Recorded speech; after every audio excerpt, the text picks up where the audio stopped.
اور حضرت صلی اللہ علیہ وسلم نے فرمایا کہ دو عورتیں تھیں اور دونوں کے ساتھ دونوں کے بچے تھے۔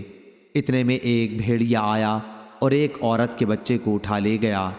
ان دونوں میں سے ایک عورت نے کہا بھیڑیا تمہارے بیٹے کو لے گیا ہے، اور دوسری نے کہا کہ تمہارے بیٹے کو لے گیا ہے۔ دونوں داؤد علیہ السلام کے یہاں اپنا مقدمہ لے گئیں۔ آپ نے بڑی عورت کے حق میں فیصلہ کر دیا۔ اس کے بعد وہ دونوں حضرت سلیمان بن داؤد کے یہاں آئیں اور انہیں اس جھگڑے کی خبر دی۔ انہوں نے فرمایا کہ اچھا چھری لاؤ، اس بچے کے 2 ٹکڑے کر کے دونوں کے درمیان بانٹ دوں۔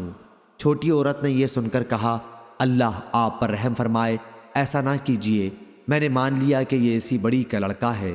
اس پر سلیمان علیہ السلام نے اس چھوٹی کے حق میں فیصلہ کیا۔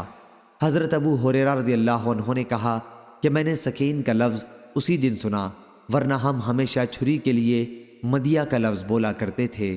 صحیح بخاری حدیث نمبر 3427۔